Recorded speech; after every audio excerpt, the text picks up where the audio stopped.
Quanto a nós, queridos, vamos meditar na palavra do Senhor nesta noite. Nós vamos ler exatamente aquele texto que nós lemos quando começamos, Romanos. Dê esse microfone aí para mim. O mesmo texto que nós lemos na abertura do culto. Abra sua Bíblia então em Romanos. Carta de Paulo aos Romanos, capítulo 8, versículos 31 a 39.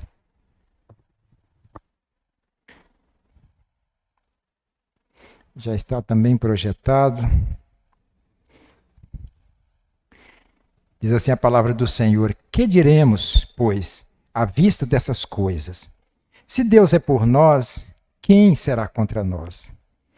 Aquele que não poupou o seu próprio filho, antes por todos nós o entregou, porventura não nos dará graciosamente com ele todas as coisas? Quem tentará acusação contra os eleitos de Deus? É Deus quem os justifica. Quem os condenará? É Cristo Jesus que morreu, ou antes, quem ressuscitou, o qual está à direita de Deus e também intercede por nós. Quem nos separará do amor de Cristo? Será tribulação? Ou angústia? Ou perseguição? Ou fome? Ou nudez? Ou perigo? Ou espada? Como está escrito: por amor de ti somos entregues à morte o dia todo. Fomos considerados como ovelhas para o matadouro. Em todas essas coisas, porém, somos mais que vencedores por meio daquele que nos amou, porque eu estou bem certo de que nem a morte, nem a vida, nem os anjos, nem os principados, nem as coisas do presente, nem do porvir, nem os poderes, nem a altura, nem a profundidade, nem qualquer outra criatura poderá separar-nos do amor de Deus que está em Cristo Jesus, nosso Senhor. Deus, nós te agradecemos pelo privilégio de estarmos aqui diante do Senhor, para meditar na Tua Palavra, para expor a Tua Palavra, que possamos ser edificados nesta noite, não apenas nós que estamos aqui, mas todos aqueles que estão ouvindo a Tua Palavra, assistindo e que irão ouvir e assistir também, Senhor. Que todos possam ser edificados, possam ser alimentados, possam ser consolados, exortados, conforme a Tua vontade, conforme cada necessidade, Pai. Cada um de nós temos as nossas necessidades e o Senhor fala conosco por meio de Tua Palavra. E nós te agradecemos por isso e pedimos a Tua ajuda para ministrá-la em nome de Jesus. Amém. Amém, queridos. Queridos, constantemente nós vemos pessoas deixarem a fé, ou se tornarem frias e indiferentes, ou afastarem-se da igreja. Sempre há uma causa, um motivo para isso. Para as pessoas deixarem a fé, tornar-se frias, indiferentes, ou afastar-se da igreja. E Paulo está preocupado com essa questão na igreja. Já lá no primeiro século, ele já preocupa com essas pessoas que fazem isso. E explica que tais irmãos não estão agindo corretamente ou coerente.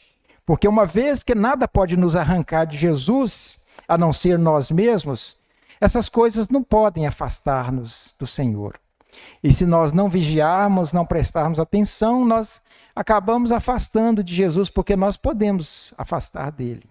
É a única, ninguém pode, como nós vimos no texto aqui, nem pessoas, nem coisas, nem anjos, nem diabo, nem morte, nada pode nos separar do Senhor. Nós precisamos primeiro entender isso. É isso que Paulo está dizendo, que ele está preocupado com essa questão de pessoas se tornarem frias na fé por alguma coisa que aconteceu, vindo de qualquer fonte, de qualquer lugar, esfriar-se na fé, afastar-se da fé. Então ele vai expor esse texto aqui exatamente para fortalecer a nossa fé e mostrar que nada, que nós não podemos, em hipótese alguma, nos sentir abalados, nos sentir entristecidos, angustiados, porque nada pode nos afastar da presença do Senhor, porque Ele fez coisas grandiosas por nós. Então, ele faz 4 perguntas retóricas. O que é uma pergunta retórica, você sabe? Pergunta retórica é uma pergunta que já vem a resposta subentendida. Ela já está ali e é claro que não, ou claro que sim. Observe eu fazer uma pergunta retórica. Existe alguém que morreu na cruz para nos salvar a não ser Jesus? A resposta é claro que não. Existe outro Deus além do nosso Deus, o Deus da Bíblia? É claro que não. Posso fazer uma pergunta retórica também para dizer claro que sim. Jesus realmente morreu na cruz para nos salvar? Eu estou já respondendo, claro que sim. Então as respostas, as perguntas retóricas de Paulo é exatamente assim, para dizer aqui, claro que não. Sempre claro que não. E baseado nisso, eu quero desenvolver com os irmãos o seguinte tema: as 4 perguntas retóricas de Paulo. Nós vamos ver 4 perguntas retóricas de Paulo. E a primeira pergunta: se Deus é por nós, quem será contra nós? Ou seja, se Deus está conosco, nos salvou, nos resgatou, Jesus pagou o preço por nós, quem pode estar contra nós? Quando Paulo diz isso, ele não diz que não tem ninguém ou nada contra nós. Pelo contrário, há uma enxurrada de situações e pessoas contra nós. Paulo não nega isso. Mas o que adianta o mundo inteiro estar contra nós se Deus é por nós? Se Deus já nos elegeu, nos salvou, estamos na presença dele e temos convicção disso, que estamos caminhando com ele e sentimos a presença dele. Então, quem é que pode? O que pode contra nós? Se Deus é por nós, quem será contra nós? Observe uma lista de coisas que é contra nós, que tenta ser, e às vezes acaba sendo porque nós absorvemos. Olha, acidentes, doenças, perdas, mortes, crise econômica e política, fofocas, mentiras, calúnias, traições, perseguições, ataques do inimigo. Tudo isso nós experimentamos. Tudo vem exatamente para nos abater, para nos lançar por terra. Mas nada disso, queridos, pode nos abater. Se Deus está do nosso lado, quem ou o que poderá nos vencer? Se o Senhor, o Rei dos Reis e Senhor dos Senhores, o nosso Criador, o nosso Pai, o nosso Salvador, está conosco, o que é que vai poder nos abater? Deus é por nós, irmãos. Os eleitos de Deus não poderão ser derrotados por nada, nem ninguém. Mas eu pergunto aos irmãos, como reagimos diante de todas essas situações que vêm contra nós? Fugindo, acovardando, vitimando-nos. Ah, coitadinho de mim, não vou aguentar, olha o que está fazendo comigo. Remoendo aquilo. Sofrendo, revivendo e outras coisas mais. Vingando. Duvidando de Deus. Deus não pode estar comigo. Eu acho que Deus não está comigo, porque senão eu não sofreria esses ataques, esses problemas, as dificuldades, essas lutas, porque Deus não está comigo. Como é que nós reagimos diante das coisas? Se Deus é por nós, quem será contra nós? Cristo venceu todos os inimigos e os pôs debaixo dos seus pés.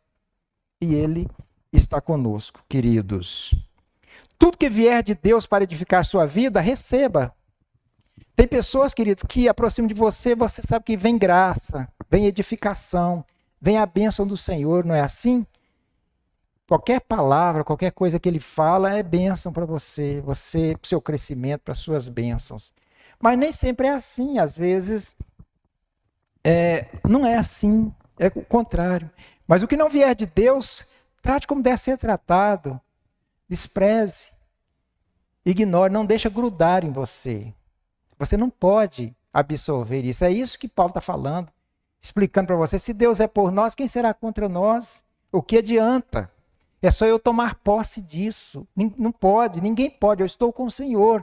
Eu estou na presença do Senhor. Eu tenho convicção de que estou com o Senhor. Então ninguém pode. Então não deixe grudar em você, porque é exatamente a cilada do inimigo, exatamente a jogada dele. Porque ele trabalha para te afastar, te esfriar na fé. Então, seja maduro, tenha discernimento. Quando qualquer tipo de luta, qualquer tipo de tribulação vir contra você. E para nos encorajar e consolar, Paulo lança a segunda pergunta, retórica. Qual é a segunda pergunta? Ele diz: aquele que não poupou o seu próprio filho, antes por todos nós o entregou, porventura não nos dará graciosamente com ele todas as coisas? Ou seja, se Deus foi capaz de dar o seu filho, seria uma contradição. Ele deu o seu filho para morrer na cruz, entregou por mim. Agora as demais coisas, as coisinhas, ele não vai fazer? Agora ele foi capaz de dar o filho para morrer na cruz, o que era mais precioso para ele. Se ele deu, é porque ele não pode entrar em contradição. Ele vai me dar tudo o que eu preciso, não o que eu quero, obviamente, mas o que eu preciso. E olha só, primeiro Paulo diz que nada, nem ninguém poderá nos abater. Agora diz que Deus nos dará tudo que precisamos. E se Deus já nos deu o que ele tinha de mais precioso, seria contraditório, eu repito, ele negar as coisas pequenas. E eu pergunto a você, meu irmão, se Deus deu o seu filho para morrer por você, você não acha que Deus vai prover tudo mais que você necessita? Ele vai te sustentar em meio a qualquer tempestade, não tenha dúvida disso. E Paulo agora, queridos, foca nas perseguições sofridas pelos crentes. Ele foca nas perseguições sofridas para fazer a terceira pergunta. Ele diz: quem tentará acusações contra os eleitos de Deus? Ou os condenará? Do versículo 36 ao 34, ele vai desenvolver isso. Observe a partir do versículo 33. Ele diz: quem tentará acusação contra os eleitos de Deus? É Deus quem os justifica. Ou seja, quem poderá acusar os eleitos se o Senhor escolheu eles e no momento certo declarou eles justos? Não pela justiça deles, mas pela justiça de Cristo.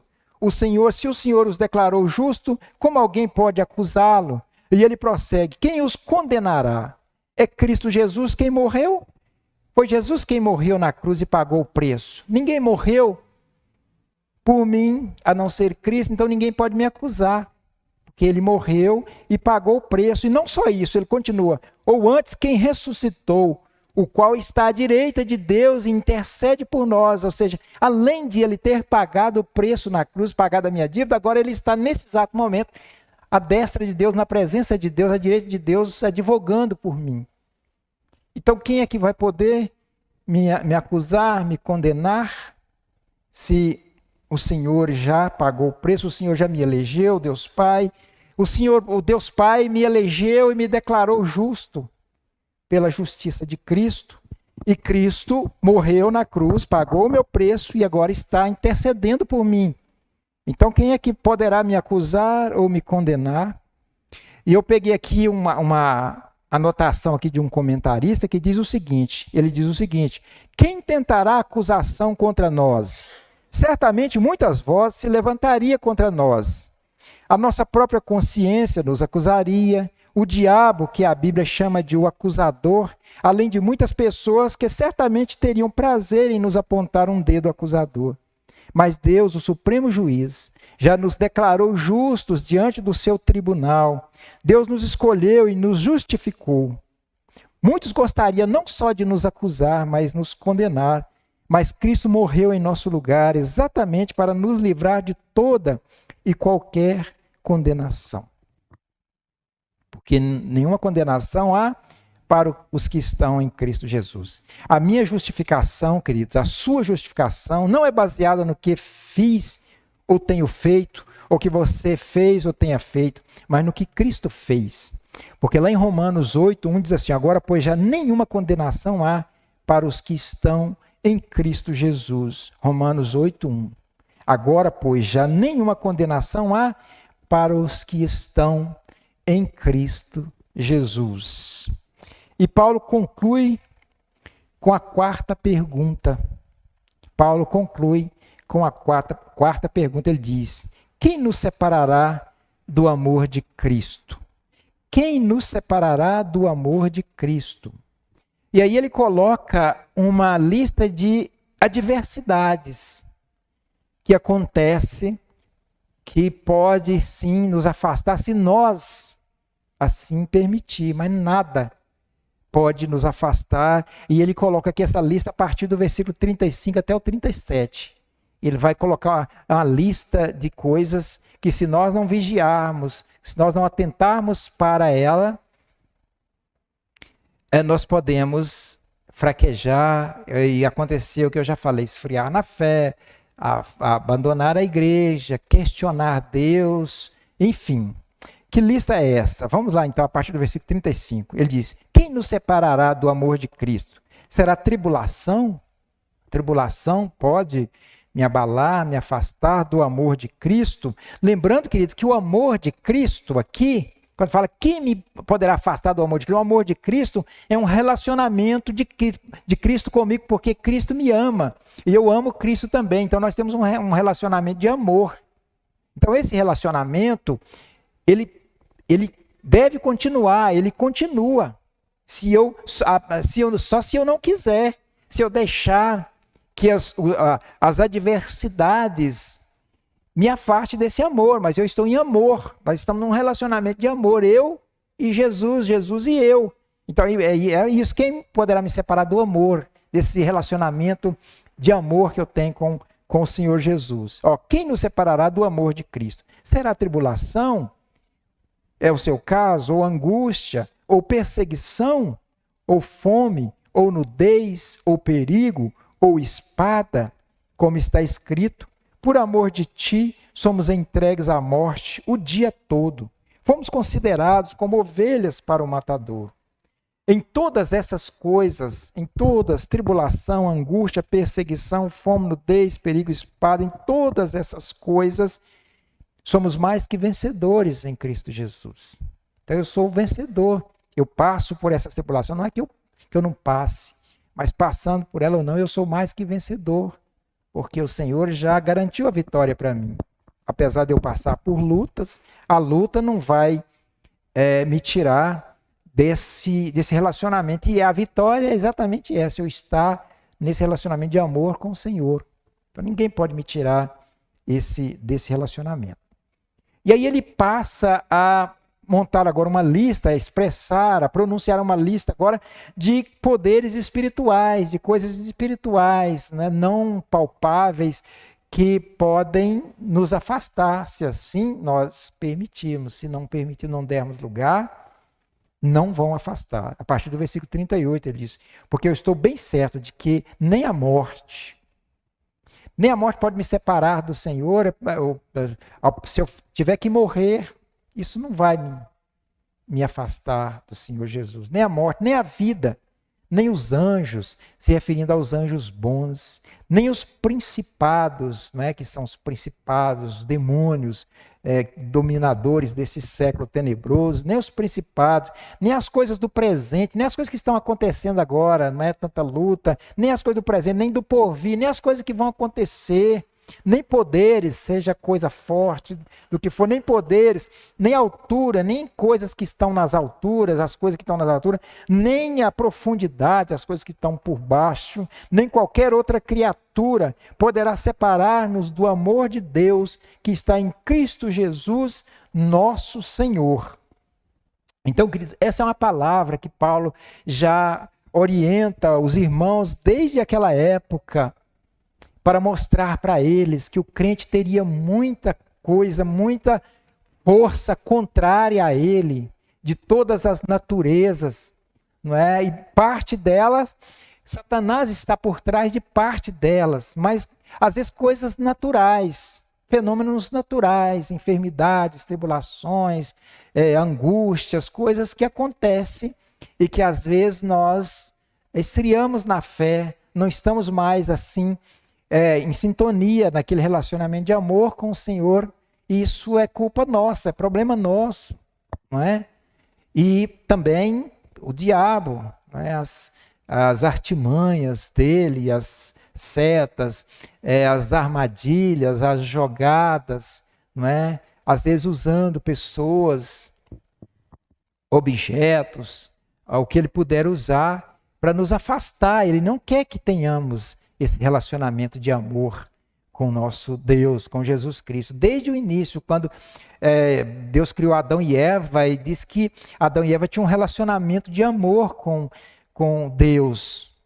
Todas as tardes eles caminhavam junto, Deus vinha e caminhava com eles junto no jardim, e ele morria de inveja, de ciúme, porque houve tempo em que ele tinha esse relacionamento com Deus, e ele foi lançado por terra por causa do pecado. E ele tentou, desde essa época, ele começou a tentar atrapalhar esse relacionamento, esse amor. Por isso Paulo fala, quem poderá nos afastar do amor de Deus? Não pode afastar. Não tem condições, a não ser que façamos como Adão e Eva, que permitiram que ele fizesse isso.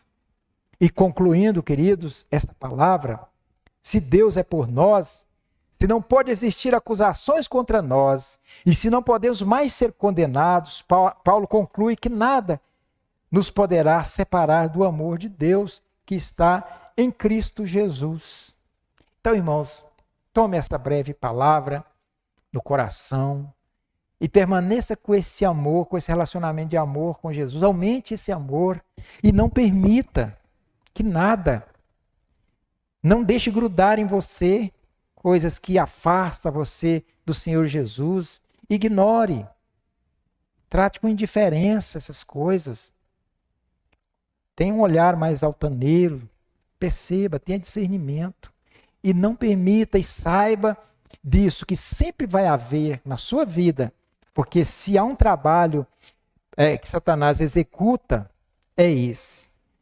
De tentar nos afastar. E não só com coisas ruins, nós falamos aqui com coisas ruins, mas ele ataca também com coisas boas, com coisas agradáveis ao paladar, aos olhos, aos ouvidos. Ele ataca dessa forma também, de coisas que nos atraem. Então precisamos estar atentos, não só com essas coisas negativas, né, como tribulações, perseguições, angústia e tantas outras coisas mais, mas essas coisas também. Porque Paulo fala, quem poderá nos afastar do amor de Cristo? Ele está dizendo que ninguém pode, mas que nós sim, nós podemos nos afastar. Então, queridos, sejamos maduros e não sofremos sem necessidade e nem afastemos do Senhor. Porque aí vem sofrimento, vem afastamento do Senhor, e isso pode acarretar em coisas mais sérias, a gente ficar desiludido, desenganado, o inimigo cegar a mente da gente de tal forma que a gente, pelo menos por um tempo, por um momento, nós afastamos do Senhor. Já que somos eleitos, isso, obviamente, isso não vai fazer perdermos a salvação, mas vai ser um sofrimento para nós sem necessidade, uma luta, sofrer sem necessidade, um desgaste emocional, espiritual e até físico, porque causa enfermidade física, sem necessidade. Basta ignorarmos, basta sermos grandes diante do Senhor, nobres, e não dar lugar para essas coisas pequenas, medíocres e baixas. Que possamos estar crescendo, queridos, e não permitir que o inimigo venha roubar a nossa paz, a nossa tranquilidade. E assim vamos caminhando e crescendo na graça do nosso precioso Senhor Jesus. Vamos nos colocar em pé neste momento e vamos orar a Deus pedindo fortalecimento espiritual, discernimento da vontade de Deus para as nossas vidas. Senhor, nós estivemos meditando a Tua palavra, Senhor, e nós te pedimos que o Senhor nos fortaleça para que nós possamos entender que nada poderá nos separar desse amor. Nós travamos um relacionamento maravilhoso, Senhor, um relacionamento de amor, e é tão gostoso, Senhor, estar na Tua presença. Senhor, que nós não venhamos afastar-nos pelas revés da vida, pelas tribulações, pelas perseguições ou qualquer ataque do inimigo, Senhor. Que isso não venha quebrar esse relacionamento que temos com o Senhor, nem as armadilhas, Senhor, que Satanás coloca, agradáveis aos olhos da carne, Senhor, que nós não venhamos, mas possamos estar num processo, como nós vimos aqui no momento da contrição, num processo de santificação, Senhor, para podermos experimentar a paz do Senhor, a graça, a alegria, a tranquilidade, ó Deus, a paz de espírito. Nós não devemos dar lugar para essas coisas e que possamos estar diante do Senhor, ó Deus, protegidos por Ti, que nada venha nos atingir, ó Deus, roubar a nossa paz de fato. Nós te agradecemos e oramos em nome de Jesus. Amém. Amém, queridos. Podeis sentar neste momento.